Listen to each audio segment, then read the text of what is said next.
You are listening to the Zen AF podcast. This show is for people who are curious about all things related to woo-woo, wellness, and wanderlust. Because whether we admit it or not, we're all seeking it. Capital Z-E-N. Inner peace, confidence, and well-being. My name is Debbie Hudzik. Welcome. I'm so glad you're here. So today's episode is going to be about hope. I'd like to welcome Michele Rosenthal to the studio. She is a true healer and a bringer of hope. Michele is an award-nominated author of several books, including Your Life After Trauma and Heal Your PTSD. She is a popular speaker and workshop leader, a certified professional coach, and a board-certified trauma and PTSD hypnotist. And all of that is just a few of the accomplishments in her impressive background. P.S. She's also an avid salsa and tango dancer. Before we get started, please know that Michele is also someone who has struggled with trauma and PTSD for almost 30 years and today has achieved 100% recovery. When you meet her, you are instantly drawn to her high vibe energy and smiles.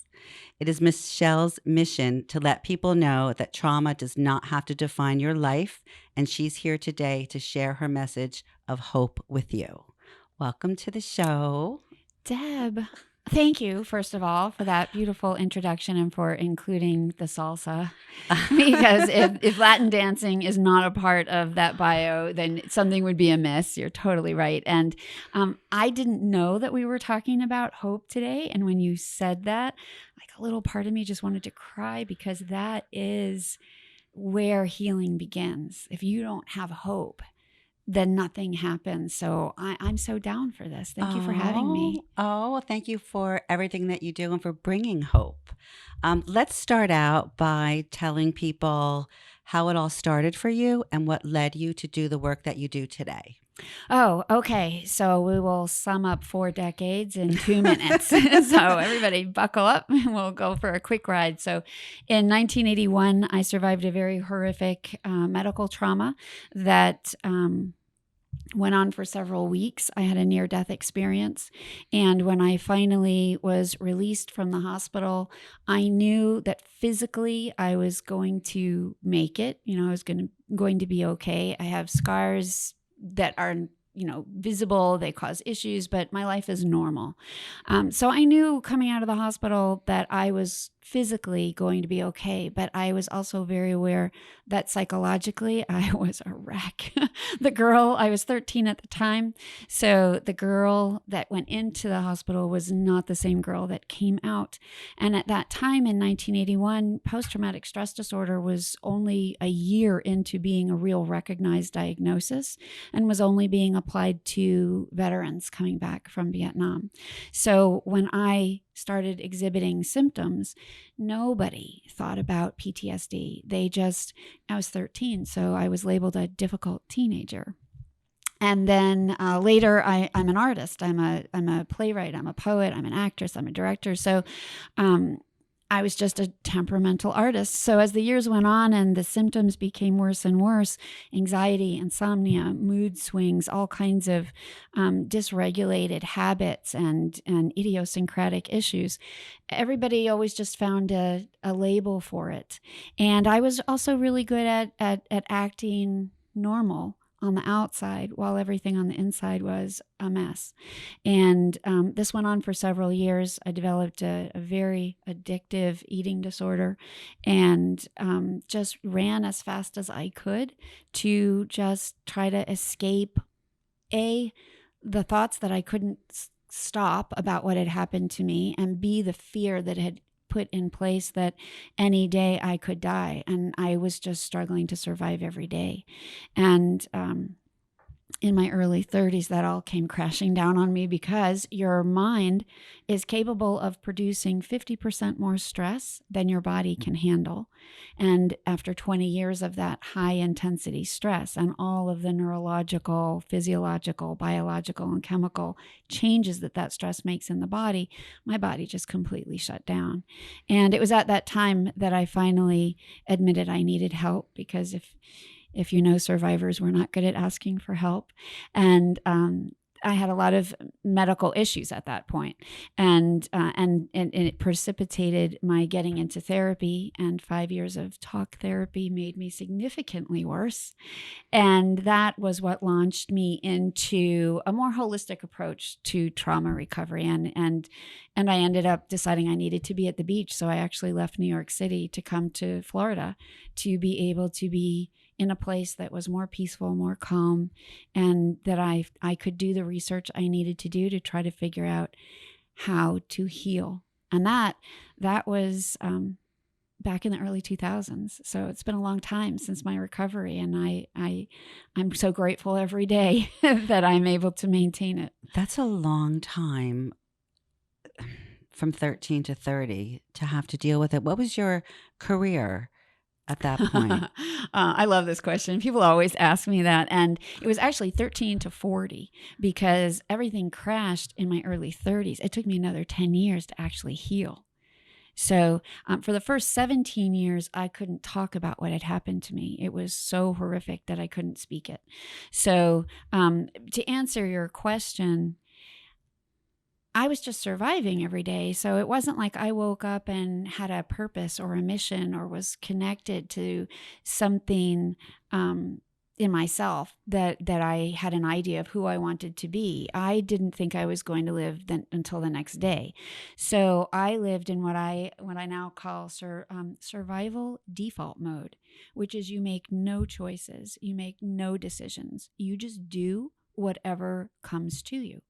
And in that sense, you're like a tumbleweed. So I tumbleweeded through 5 different industries and 11 jobs in 15 years because a lot of times I was not psychologically fit enough to hold a job. And so I would have a meltdown and I'd have to move from New York City back to my parents' house for a few months to pull myself together. Wow. And then I'd move back to the city and try again. But in that time, on a job, it was really, having a job was a great thing for me because it gave me a place to focus so that I could stop the chatter in my head.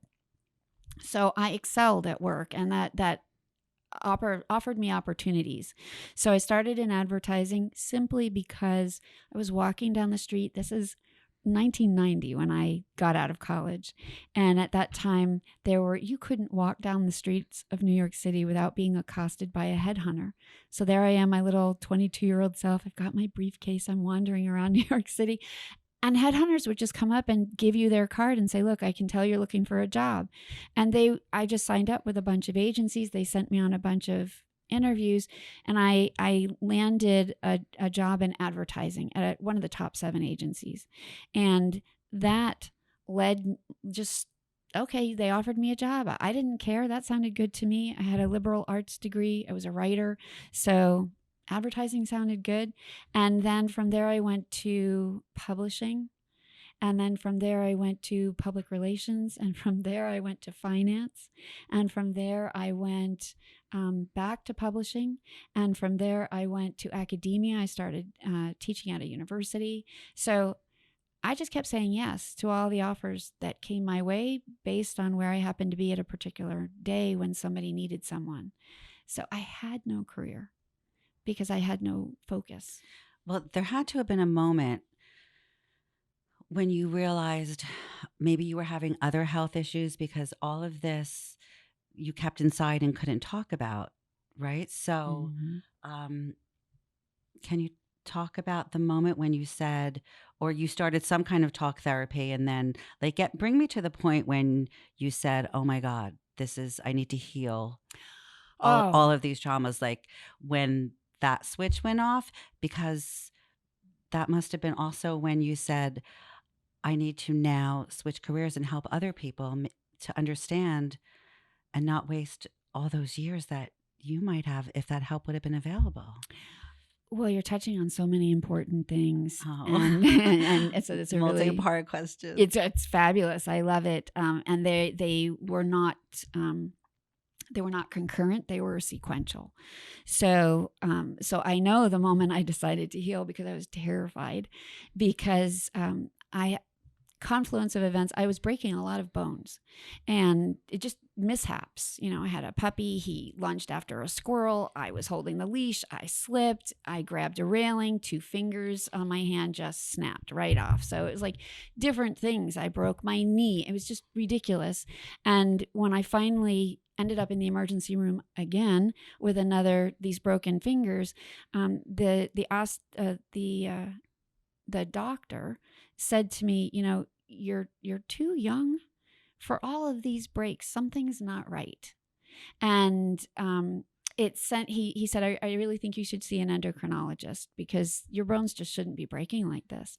And I was 33 at the time, 33. Yeah, that's so scary. Oh, Deb. And I'm just forwarding you through what was just such a physical mess of my 20s, when my liver, my stomach, my intestines, everything just started going haywire. Again, because the mind can create more stress than the body can actually handle. But the moment that I decided to heal was they sent me to this endocrinologist at Cornell Med on the Upper East Side of Manhattan, just like half a block from the East River. February, it's freezing cold, and I walked in, and because my original trauma was medical, I did a lot of dissociating and a lot of anxiety around medical issues. So I walk into this meeting and I can't even think straight. I can barely talk because I'm just already terrified. I'm at a doctor's office, and this really great doctor sits down and he says, I've looked at everything. And he said to me, I'm going to give it to you straight.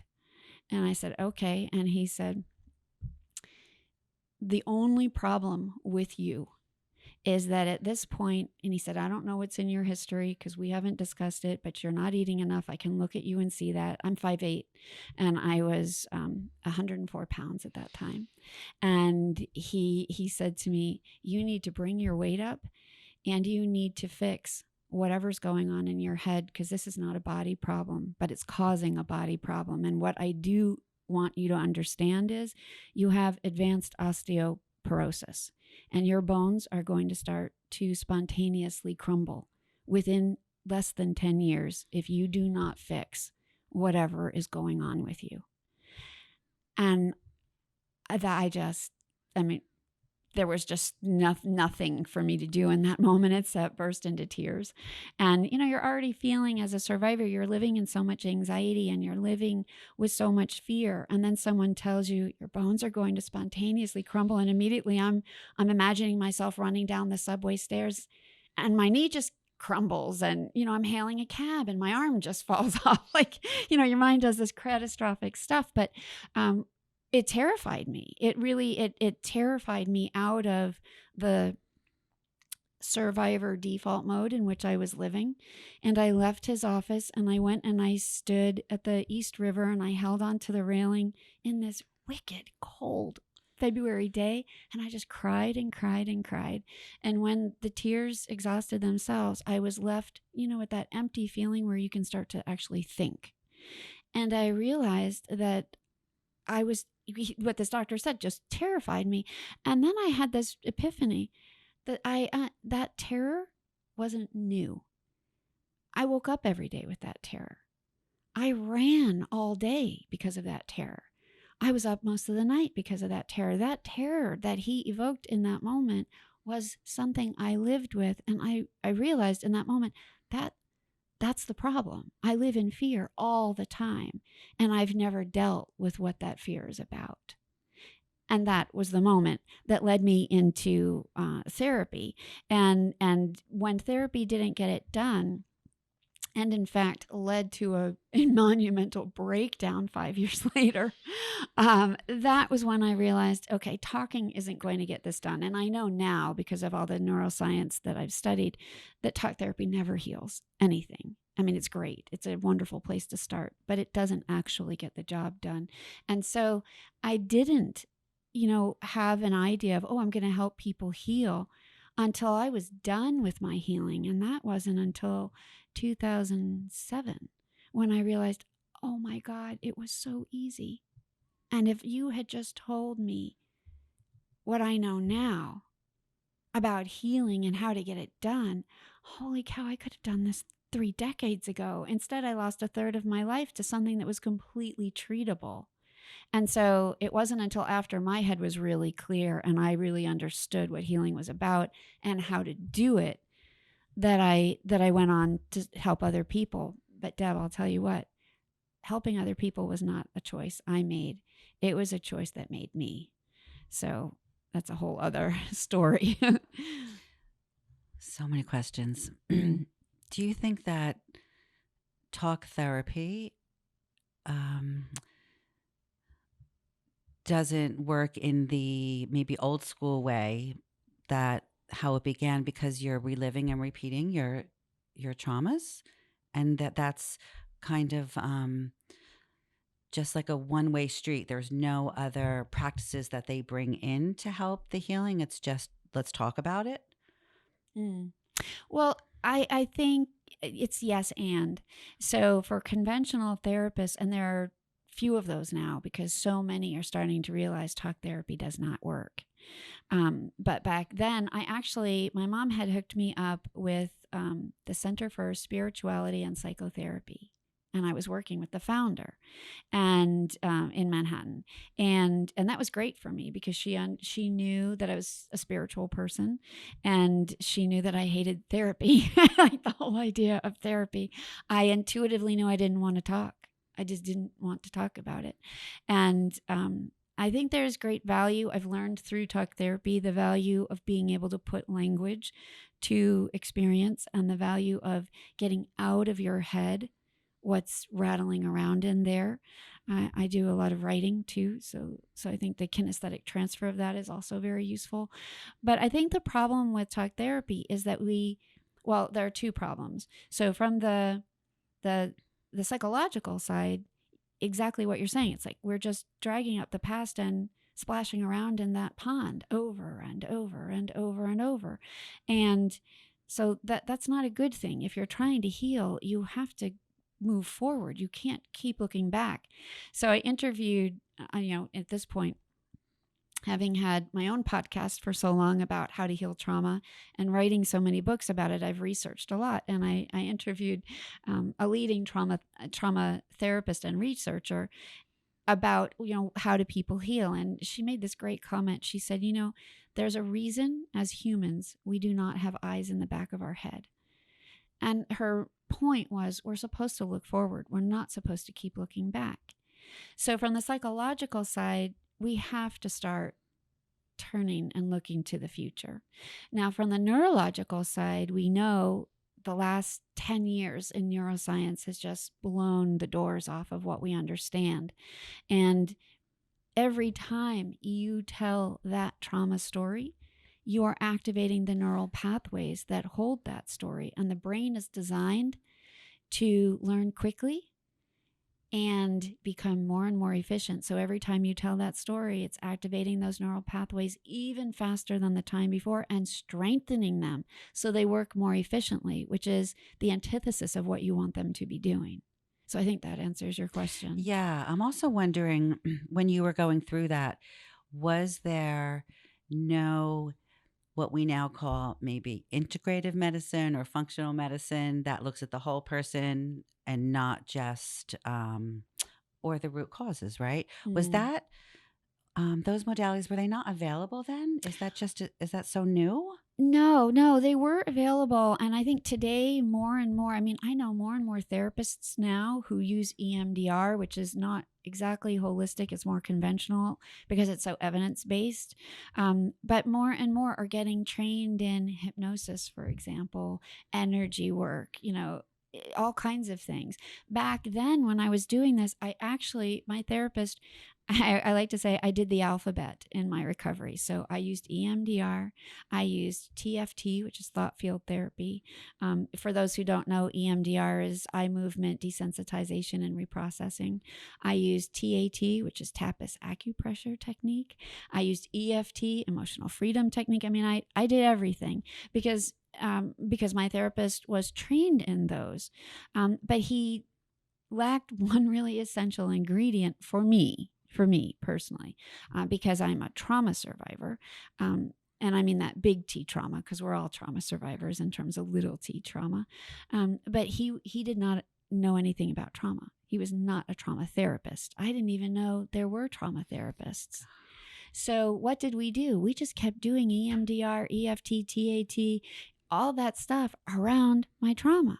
There was nothing that we discussed except my trauma. And then, the 6 months that I took discussing creativity and writing, because I intuitively knew I didn't want to keep talking about my trauma, but I didn't know what else to talk about. And he just let me keep talking about creativity and writing instead of saying, hey, look, we need to connect the dots here and move you forward, not around and around this interesting topic, Wow. that's a lot of fun, but we've wasted 6 months on. So he was great for certain things and fell short in some ways too. But I think that's true in all healing journeys. You find the person that's right for you in a moment, and then you move on to another phase of recovery. And sometimes you stay with that original person because they evolve with you in how they work with you. And then sometimes you need to move on to someone else because they have what you need in that moment. Well, that could be said about life in general. I know. I was thinking that could be said about partners and too. about friendships, Yeah. seasons and reasons and partners. But maybe that's a really nice generality about life. What a long journey. Let's move on to give us some. I don't know if typical is a good word, but reasons or scenarios why people come to you. Like what would they be experiencing where they wake up and say something's wrong? Like symptoms? Yeah, I think it's symptoms, it's experiences, it's life phases.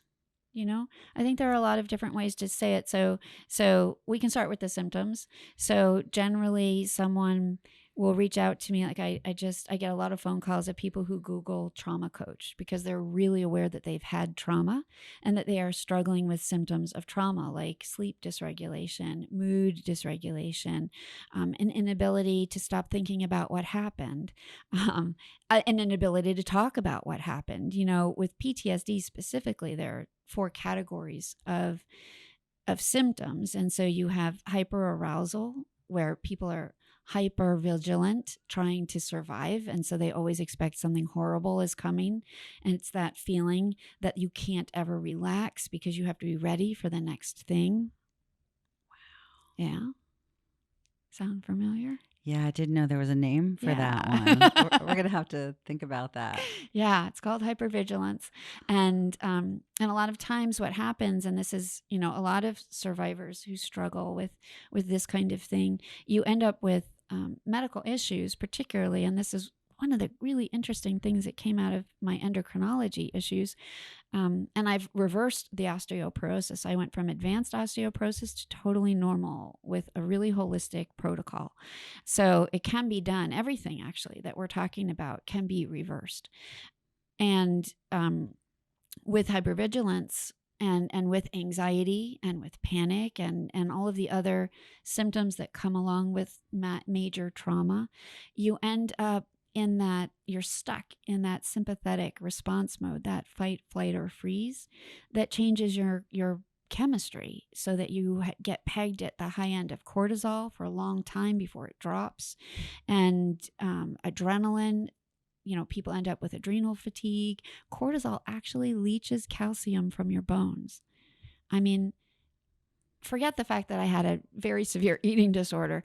I compounded that with leaching calcium from my bones with all of this terror, all of this adrenaline, all of this cortisol. Talk more about cortisol for people who don't know what that is. It's a stress response. Right? So is it like a chemical that starts running through your body when you're stressed out? Well, if you let's think about it in terms of adrenaline. So when you need to do anything, your body ramps up stress hormones. So if you think of adrenaline, if you get scared, your heart starts to beat, right? And you start to feel racy and jittery and shaky maybe, and you're preparing to run. So the stress hormones that allow you to do that, to have the energy and the wherewithal to do that, are adrenaline, cortisol. They're hormones that your body floods you with so that you can actually do what you need to do to survive. And these are hardwired in. this comes from caveman stuff. This is in your DNA. The caveman, everybody likes to talk about the tiger, but if you were chased by a tiger because your caveman ancestors did that, you're having the same response they had. And it takes its toll on the body because your body, you have a pendulum. So let's have some fun with it. Great. So your body is supposed to swing back and forth between your sympathetic response, which is arousal, so that you can fight, flight, or flee. And your other side of the pendulum is the parasympathetic nervous system, which your body is naturally supposed to go back into for rest and repair. You are not supposed to stay. Like when you watch this, it doesn't stay, like it can't hold itself up here, right? So it's always, and for those of you who can't see when I'm doing the pendulum swinging back and forth, it can't stay to the right and it can't stay to the left. It goes back and forth naturally. It does that. The body is designed to naturally do that between the parasympathetic and the sympathetic nervous systems with trauma, major trauma, that causes after effects. And let's call it out here because only 20% of all trauma survivors end up with PTSD. So I'm not even talking about the deep end of the pool all the time. But anybody can end up, and most particularly PTSD people, end up with their pendulum stuck on the sympathetic arousal side of things, and they don't know how to relax. They don't know how to rest. They don't sleep. They have a really hard time sitting still. I mean, when I learned to meditate, I thought I was going to crawl out of my skin because it was so not me to be able to be in that parasympathetic rest and repair mode. And so that is a lot. You ask like how people end up coming to me because they're very aware they're struggling with all of these kind of things. And they're also usually people who have already been through talk therapy and nothing's working. Like they're bouncing around, things aren't working. And so by the time they get to me, they're very much like me. They've done the talk therapy, didn't get where they wanted to go. They've done the alphabet and it hasn't worked. And healing, I believe, is cumulative. So everything that we do that quote unquote didn't worked at some point. The first penny you put into your bank account doesn't get you to $1 million. But every penny you put in after that grows you until you get to that million. And I feel like that about healing. Every deposit you make in that bank account adds to the balance until you finally reach whatever that goal is for you.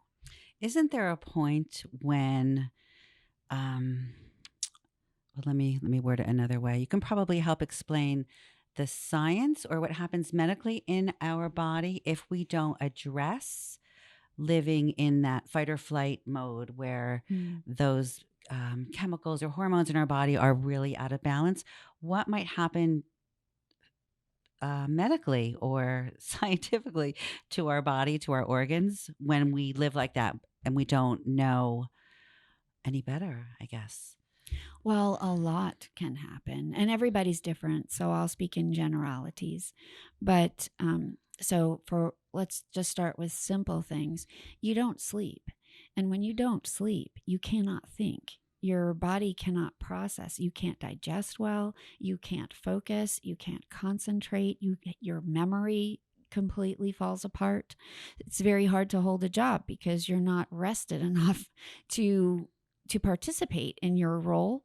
And but to stick to the science, when you don't sleep, your entire body suffers because your sleep time is your rest and repair time to the max, right? You 10x your rest and repair when you're sleeping. Your brain creates special chemicals that help it regenerate and rejuvenate. Your body does the same. Your cells do the same.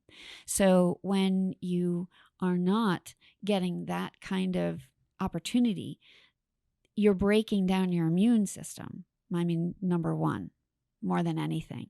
And when you break down your immune system, because of stress, which breaks down your immune system, and we all know about the second brain is in your gut, right? And 80% of your immunity is in your gut. So if you're flooding your gut with all of that stress, then your gut is going to become porous. people end up with leaky gut, and then your body starts to have reactions to things that it wouldn't normally. A, because your immune system is broken down, and B, because your gut has become so porous. There are things in your bloodstream that are not supposed to be in your bloodstream, but they've moved through the gut barrier into the bloodstream. Sounds like it could become a domino effect. Exactly. Maybe starting from not sleeping. And typically, regular doctors or Western medicine, some of them, I mean, I'm not an expert on this, but the prescribing of antidepressants and all of those drugs is a huge problem because nobody's getting to the deeper issues maybe that your kind of work does. So I totally agree. I actually, I'm one of those people because I kept going to my physician and saying, I don't sleep. I'm sleeping literally for a decade. I slept at 1 or 2 hours a night. And I was constantly going to my doctor with, illnesses. But on top of that, saying to him, I don't sleep. I don't sleep. I don't sleep. Do something. I cannot sleep. do they And ever ask why? Or no. did he just take out the pad and the pen? Exactly. Nobody asked why. He never asked why. And in all fairness, I wouldn't have been able to tell him. Yeah. But I needed him. My very first book was a memoir of trauma and recovery.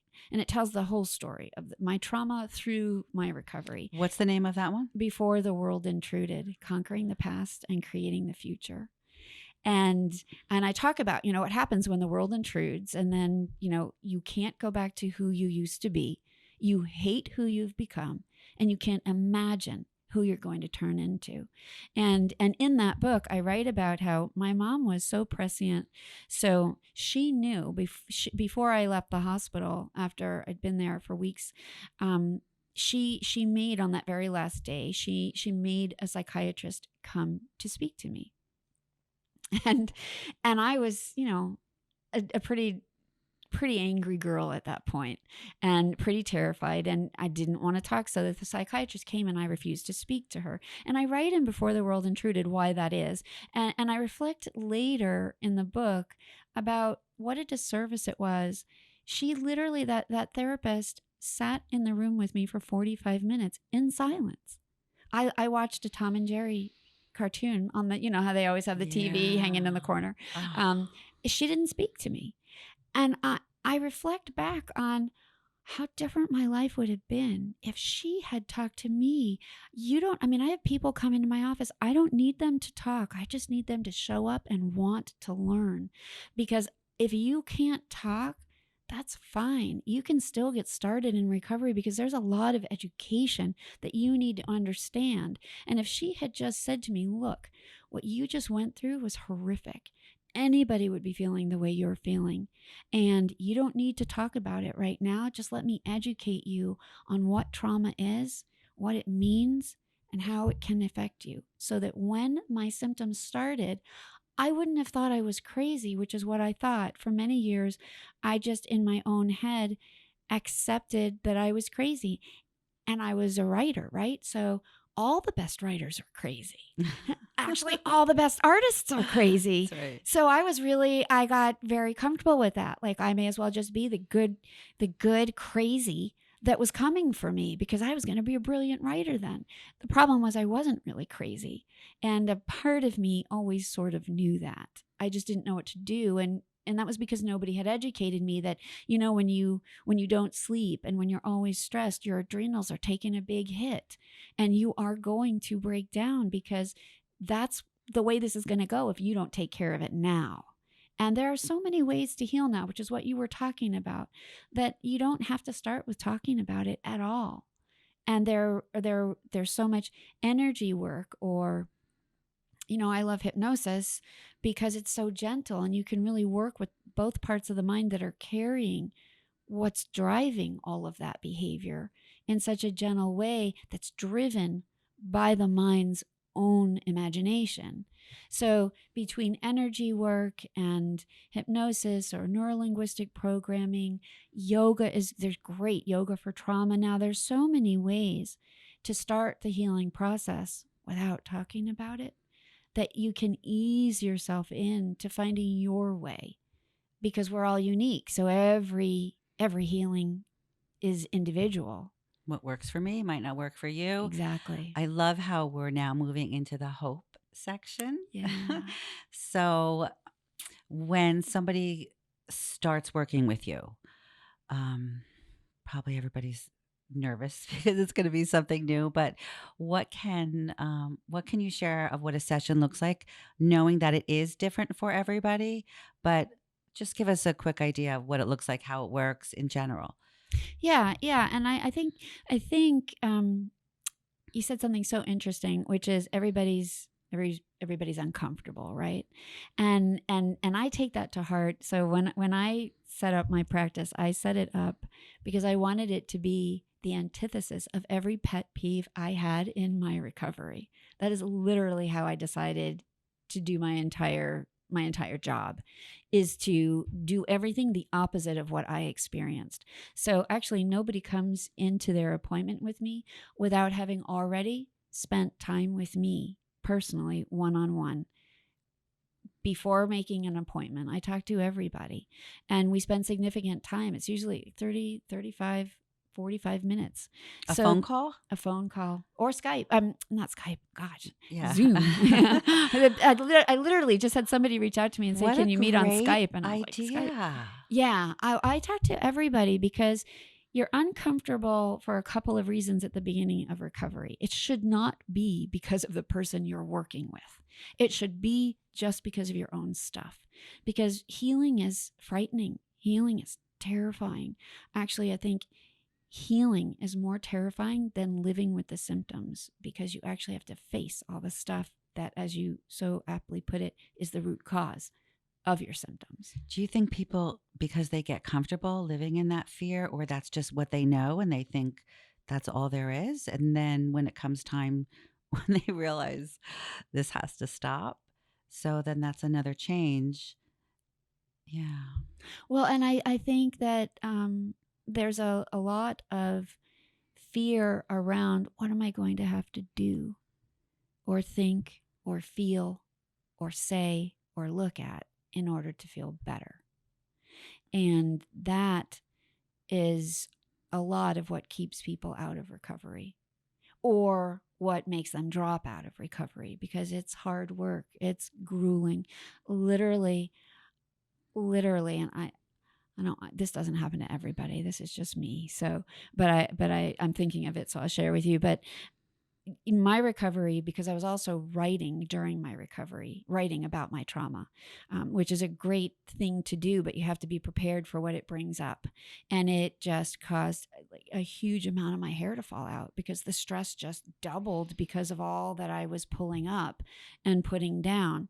So there's a lot that's scary about recovery, and I think it should be as easy as possible and as fun as possible. As weird as that sounds, we have a lot of fun in my office because it's hard to heal, and yet the brain is actually much better at healing if you have the right juices flowing. Like, you want that neurotransmitter juiciness, and you want dopamine and serotonin and endorphins and oxytocin, and you don't get those unless you can up-level your energy and have a little bit of looseness in the process.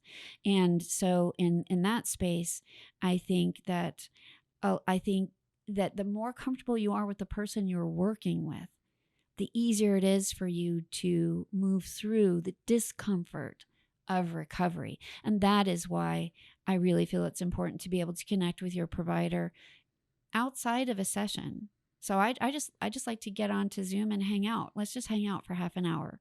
Let's just talk about where you are and what you want, and what you're thinking about, so that when you actually make an appointment, you feel really good about that you've taken that choice. They're already comfortable.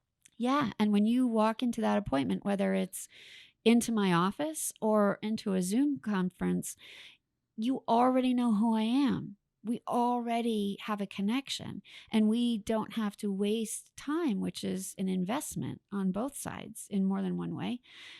I want to be really efficient. You're here to heal. So let's do the work, and let's create the relationship before that, so that we can be laser focused and super efficient when we start to work. And then, to answer fully your question, to me, everything is really individualized and customized. Everybody's different. And so I'm trained in these 3 different modalities, between coaching, so we can work with the conscious mind in really activated ways, and neurolinguistic programming, so we can rewire the mind and change those neural pathways, and hypnosis, so we can activate the unconscious mind and resolve it, because the unconscious mind is 88% of your brain, arguably 85 to 88% of your brain. And in that way, it is really running the show. And I find one of the problems with talk therapy, for example, is you're only working with the conscious, analytical, rational mind. You know your trauma's over. If it was only a matter of acknowledging that your trauma was in the past, you'd be fine. So there's something more going on than just what the conscious mind is capable of. And with these other modalities, we can activate 100% of the mind and the brain. And in that space, well, that's where the magic happens. Sounds like a triple threat of therapy. The 3 things that you're bringing together seems like they would cover all the bases. Yes, and I think that it has to be something you're comfortable with. There are people I work with who, for example, for religious reasons, do not feel comfortable with hypnosis, and so we don't use hypnosis. I have other people who, working with your neural pathways, it really gets your brain working, and some people don't like that, so we don't use that. So it's really, each person gets to choose. Some people really just, I literally had a guy a few months ago come to me and say, look, I want to do some hypnosis. I know a lot of hypnotists. You're the only one. And I don't know him. I don't know him personally. He's in California. He's like, I've done a lot of research. I know a lot of hypnotists. You're the only one that I would trust to get into my head. Okay, so he knew he wanted to do hypnosis. We did a couple of sessions that included hypnosis, and after that, all he wanted was to talk out the concept from a coaching perspective. Boom. We literally got to a point where he said to me, I don't even know why I'm still talking to you. I'm done. I said, great. Okay. All right. Because sometimes, and I'm just illustrating that to say that there are different modalities and different moments and different phases and different processes that each recovery requires. And it's up to each survivor to figure out what your individual process is, and to partner with the people who feel resonant with you. And I can honestly say that there were some things that I did in my recovery that made me worse, and some modalities that really made me worse. And I kept doing them because they were, quote unquote, the right thing to do, until I was getting so horrible. Things were getting so bad that I realized they may be, quote unquote, the right thing to do, but they're not the right thing to do for me. And so I had to leave that practitioner or that modality and keep looking for the things that when you get that little hit of, oh, this is interesting, let me know more about that. Or, oh, this seems like it might be a nice thing to try. Let me make an appointment and try that. So that a lot of it becomes trial and error based on what you feel drawn to. And by doing that, my mom always called my recovery a long and winding road. And she was right. But I got to my destination, and it was by always, no matter what, deciding to look around the next curve. I have to share a quote with you. Do you know the author Glennon Doyle? Of course. Yeah. So I saw her speak live, probably 5 or 6 years ago. And at the end of her fantastic lecture, she let people stand up in the audience and ask questions. And she asked everybody to keep it brief. And she said, there's one question that I get asked all the time. So I'm just going to say the answer to it before, so you guys don't even have to ask me. And that is, what is my life purpose? Why am I here? She said, everybody wonders about that. And her answer to that was, she said, tell me what breaks your heart, and that is your purpose and your people. And, you know, of all the things that we study and read, there's certain things that always stay in your mind, like the person with you with the eyes in the back of your head. Ever since she said that, that one kind of stuck in my mind. And especially since meeting you and a lot of people in the holistic health community here in Palm Beach County, I love the stories about why they are doing the work that they do. And it's usually related to something that happened to them that they had to find their long and winding road to heal from. And it broke their hearts. And they didn't want other people's hearts to break or break as hard. And that's why they do that work. And that's kind of what it sounds like happened to you too. Completely by accident. Completely by accident. I came out of my recovery, and at that time I was working in a family business because when I went in to those final 2 years of my recovery, I was a real wreck and couldn't hold a job at all. And we were here in Palm Beach County, and my brother and dad had a business, and I worked for them because I could make my own hours and I didn't have to go to the office, and it was perfect. And when I came out of my recovery, and I thought, suddenly the world was in Technicolor. I was used to living in black and white. Suddenly the world was full of possibilities. I was used to a world that had zero possibilities. It was overwhelming. It was like coming out of a really dark room after years of being in there, and the sun was too bright and I couldn't see. And I was just blinded by, what do I do now? Now I don't even know who I am. I'm this entirely new person. And identity has been a big theme for me from 20 on. I was really aware at the end of college. I was studying a lot of identity because I knew something wasn't right about who I was, but I didn't know what that meant. And now I'm, 52, and I've been studying identity ever since. So it's been a long time. And in 2007, I was really clear that I didn't have an identity because at that time I was 40. I didn't have a relationship. I didn't have kids. I didn't have a career. I didn't have a chosen profession. I didn't have what a 40-year-old would have. And I didn't know what to do.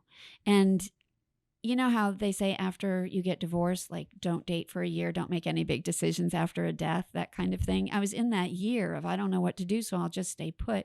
So I was working for my brother, and I made a comment to him one day, because at this point I was working in the office because I was now a whole person and could actually show up for work. And I was saying to him, I'm just so lost. Like, this is not my field. This is not who I'm supposed to be. I'm not meant to be working here with you anymore, but I don't know what else to do. And he said to me, well, you've been a writer since you were 7. Way before your trauma, you were a writer. So why don't you just write about everything that you've learned in this process of healing? And I said, oh, that's a great idea. And he said, but don't do it the way you usually do. Not all those black and white Mead notebooks, Michele. Because I do have a closet full of those black and white composition notebooks. He said, no, there's this new thing. It's called a blog. And you should do a blog. It's online. And I thought, a blog? What's that? And so I educated myself, and I thought, okay, well, no one will understand what I'm talking about because my trauma is so bizarre and this healing process is so weird, and it included all of these strange modalities, but I didn't know what else to do. So I just started writing, mostly to create a story that educated. I just wrote about what I had experienced and everything I wish I'd known that would have helped me heal earlier. And the long and the short of it is the blog went viral. And the next thing I knew, I had people from around the world of every type of trauma asking me for more information. And I all of a sudden realized I had to get serious. And so I invested in building a website to educate everybody and to build a community around survivorship and healing. And it was not my intention to help people heal. My mission has always been to help people heal faster than I did. But I didn't mean me like literally doing the work. I meant let's interview a bunch of people who know about this. Let's write a bunch of blog posts. Right. Let's gather the information in this one place. And so I did that, and the blog won an award. And okay, so it was established and we had this great community. And that's when people started reaching out and saying, how do I do what you do? Can you help me? And that's when my heart broke, because I thought, can I help you? Not ethically without any training, like I can share my story, but I can't help. And that's when I hightailed it into 3 different trainings, top end, really awesome trainings. I spent a year really just burying myself in all of these trainings with leaders in the field. And in doing that, then decided, okay, I'll help people. But I never intended to write books. I never intended to launch a podcast or start traveling nationally to speak, or have New York City publishers start offering me contracts without me even asking or having a proposal. I still to this day don't have an agent, because I have never needed an agent. So I never intended any of that. It organically evolved into what it needed to be. That's right. That's right. How beautiful. So let me turn the tables now and ask you a question. Sure. Because someone said to me, I was doing a media interview last week, and they said to me, your karma is your mission, which is sort of like what you were saying a few moments ago. And I'm wondering, is that right? Is that true? Does your karma have to be your mission? Is that how you find your purpose? Because you look at what's happened to you and you take what broke your heart and you use it? Or do you look at what's happened to you and realize, oh, that happened to me, but it doesn't have to define me, which means it also doesn't have to be my mission, which means it's not my purpose. Where do you stand in there? We could get really deep with that, and I want to give a lot more thought into that. But as I'm listening to you, what's coming to my mind is I am not a holistic practitioner or in the business of any kind of healing practice. I disagree. You are a Zen spiritual woman. That is that is so relevant. So crazy. Actually, that does make sense when you bring it all together, because you will all know that I am a travel agent, a travel advisor for a living, and it is a big part of my life. However, I do not help people plan your everyday regular trip. If you want to go to Disneyland or Miami to go have a pina colada, I'm not the girl who's going to help you do that. All of the work that I do is more spiritually based to help you grow, open your eyes to see the world. Which is very healing. Very healing. And it is what happened to me personally. Mm. So there was a time in my life when I needed to also, I was having, I guess, an identity crisis. I needed to figure it out. And the way that I personally figured it out was by traveling the world by myself and putting myself in uncomfortable situations in foreign countries where I didn't speak the language with a backpack day after day after day. And realizing that as humanity, we are all the same. And no matter where you live and what you speak and what color you are, and nothing mattered. Everybody wants the same thing. And it was what led me to do this work. So yes, I don't know how I would relate the broken heart. Well, maybe I did have a broken heart when it started, but so now I share with other people how you can do that too, if you want to. I've got people in my family that are just as happy to stay here in the United States and just travel in a small circle, and that's fine too. But for other people who want to go to the other side of the world, I can help you. And so in a little bit, then your karma has become your mission. Yeah, I love that. Mm-hmm. I love that. Yay. Let's talk real quick. Just a couple more questions. That you are also a huge proponent for the holistic lifestyle. And the way that we met is you started what I consider a movement here in Palm Beach County that is growing and growing. It's called Holistic Health Connections. Can you tell everybody what that's about? Absolutely. It started really, Deb, it started because I was lonely, really lonely. Wow. And I mean that in the sense of I was professionally lonely because we're here in Palm Beach County, and in the time before COVID, so BC, it was easy to network. And so I was out and about. I was on the board of a women's networking organization. I was doing all kinds of things, meeting all kinds of people, and yet really lonely because they weren't my kind of people. And when I first launched my practice, I was completely virtual. I did not even have a local office because I had such a global community established when I decided to open my practice that I did not need a local office. And after years and years of that work, I realized I really miss this. I miss being face to face. And so I established a local office and I got really involved in the local community. And I mean no disrespect to the other professions, but when you tell a realtor that you are a hypnotist, the glaze goes right over their eyes. When you tell a printer, oh, I do neurolinguistic programming and it's so cool because it rewires the brain, they just don't know how to relate to you. And they're great people. I have a lot of great friends in these other industries. And at the same time, I thought, I don't have anyone that I can just talk to that gets it, that appreciates it, that has their own story to share in that kind of way. And it came from that. I really just was so lonely for a tribe that I just decided, well, if there is no organization for those of us who are in this space, why not create one? And so I hooked up with another mutual friend of ours, Jamie Gonzalez, who's the owner of the Salt Suite PGA. If you have not been there, It is a transformative experience. I love it. And Jamie and I said, okay, well, she had the space and offered it up. And so we invited some people, and at that very first meeting of Holistic Health Connections, or what became HHC, at that time we just thought, well, let's just get everybody together and see what happens. 35 people showed up that night. People were crying at the end of the evening because it was just so nice to be able to talk to people who had the same perspective, the same philosophy.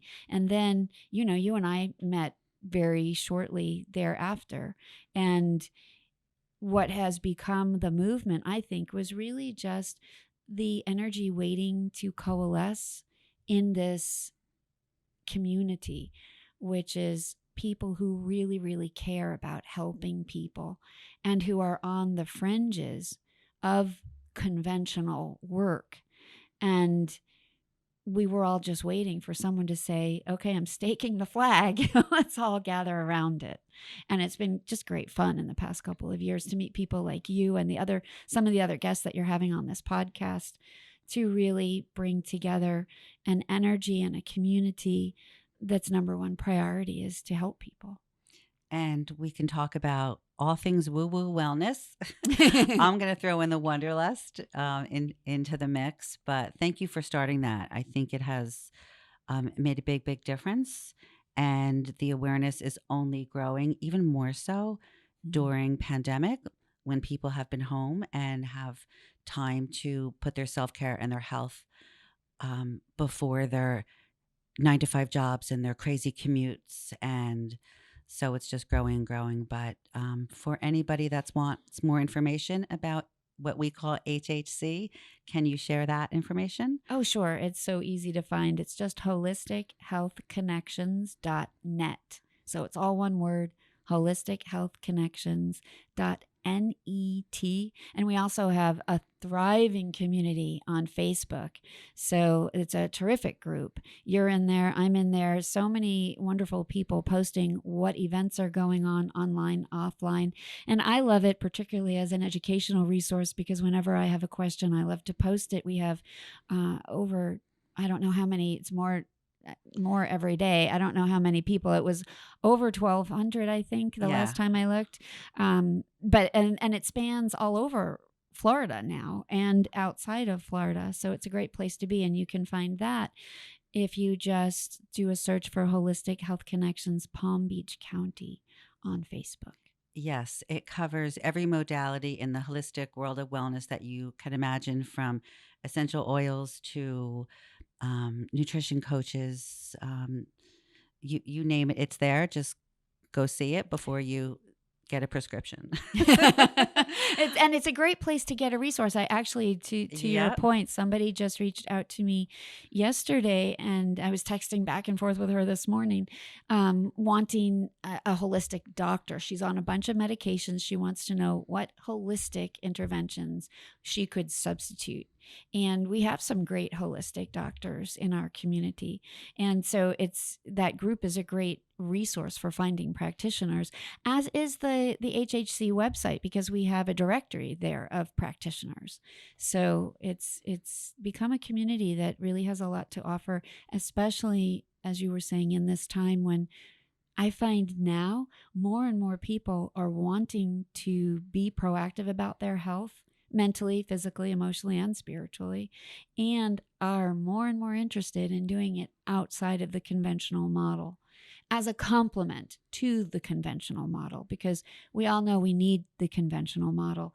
It's just that there are also other things that can be accomplished. For example, I know somebody who has strokes run in the family, and nobody wants to be on warfarin. That has horrible side effects. And this family is doing essential oils, helichrysum cistus. Is that it? Cistus oil? I don't know that one. Cistus. And it's been incredible, the difference that it has made without the bad side effects. So that's only something that I would know of because of this HHC group and the education that goes on in that Facebook forum. Yeah, people can go on and post a question, any kind of question. And because everybody involved is really heart-centered and is very collaborative, it's not about competition. We all just want to help in the most healthy way. So I love it. I think those are my people for sure. It's nice to have a tribe. You need, my number one value is connection. It's always been that since I was a tiny little girl. And that's one of the things that I think is so valuable about this community is we all really want to be connected in really meaningful ways. And everybody shows up in that spirit, which is what you're saying. Yep. Yep. All right. Our final question, because this is the Zen AF podcast. Can you share with us what you do personally to get your sense of calm, to bring Zen to your life? Because I know that you love dancing, and I've seen some photos of you in those fantastic outfits. But that's like the high energy side. What do you do? Because in your everyday job, you're helping people who are in pain, right? So how do you get centered? So I have a morning practice that everybody knows. You don't reach out to Michele. You don't call Michele. You don't expect her to respond to me to you until after her morning practice is done. And so my morning practice, I've been a transcendental meditation person since 1998, when somebody taught me, because they could see that I was just really needing it. And it was hard. It was very hard for me to learn. But once I broke through that place, what a gift. Holy cow. So every day starts with meditation and journaling and visualization and my spiritual practice. So that's non-negotiable. I don't do anything until those things are done. And then every day has to start with some kind of physical movement. So those are the things that keep me calm, so that I don't try to create Zen when I need it. I create Zen before I need it, so I have it whenever I want it. And that's been very useful to me. So every day is the same. It's sort of, I'm not a big routine girl, but I do like the routine of my morning practice, because that's my Zen time and it lasts the rest of the day. And then no matter what happens, I'm grounded, I'm centered, I'm connected to my own self. I know who I am, and I can act from a space of clarity. And that to me that's where everything really works. Thank you for sharing that. I am also a morning ritual person. And I just have to squeeze one more question in because you just know so much. Isn't there something, I don't know if it's chemically, something happens in the brain when you have this practice of doing what you do in the morning to get yourself centered before you start your day? Isn't there something that happens when you prepare? For example, we have a little kind of Zen station here, but like in my house, I light a certain incense, I sit in a certain chair, I light a certain candle. And when I start preparing to do that, before I even sit in the chair and do my thing, I'm already feeling peaceful because I think my brain knows what's coming. Is that true? Absolutely. Absolutely. Because you've created a pattern, you've created a habit, and your brain learns through repetition. So it's sort of, I have a dog, Tipper, Tipper. And so it's like when you're training a dog, this is a perfect example. So this morning after my morning practice, but before I came to meet you, it was time for Tipper to have a bath today. And so that requires combing out her illustrious fur. And she's such a big fuzzball. And so she hates that process of having everything combed out, right? So, but she also knows that when it's all over, she gets her favorite treats, and she gets a lot of them. And so she finds that place of Zen in herself to stand through that process of having a comb out. And the minute it's over, she's racing all around for where are the treats, where are the treats, give me the treats, give me the treats, because her brain's been conditioned. And it's just an easy way of giving us an analogy to what happens with our own brains. We know what's coming. So when I wake up and I know that, oh, soon as I do this, this, and this, I get to sit down and do that. My brain's already like, excellent. Now I can do these 3 things because I know I get to that 4th thing. Yeah, It's going it to be just makes amazing. sense. And with that conditioning, it's the same thing as anything that becomes a habit. Your body takes over, your mind takes over, because it knows how to do it. And that's sort of the beauty of it. It becomes so hardwired in that's when the Zen gets hardwired. And then you're just expanding and extending it with the practice because you already own it before you even begin. Love that. And let's remind everybody who might not have a daily practice that it's called practice for a reason. If there's days when you just can't get there, I mean, there's no right or wrong. Um, but let's end the show with telling everybody how they can get in touch with you. And let's name your website, your Instagram. What are all your handles out there? Oh boy.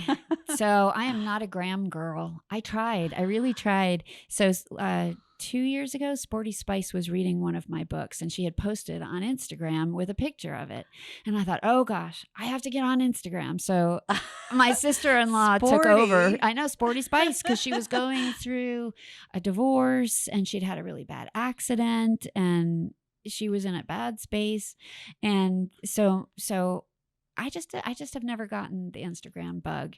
So don't look for me there. I'm there, but I'm not there. Okay. So I'm more of a Twitter girl. I just have always loved Twitter. So I'm on Twitter. I'm on Facebook under my...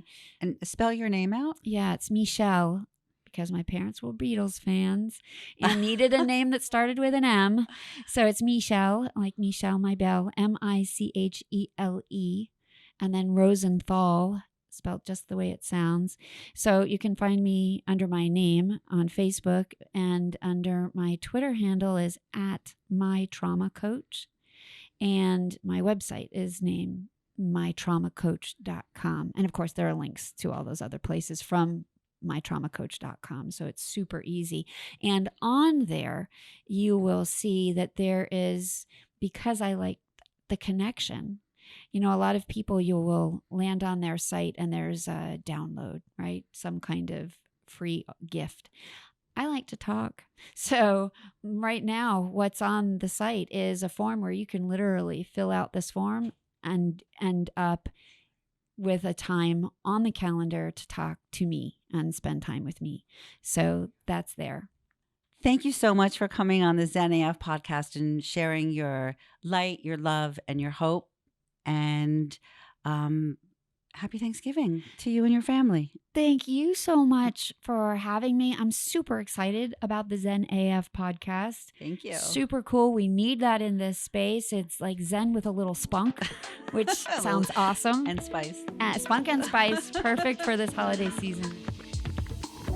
Thanks so much for listening to this episode of the Zen AF podcast.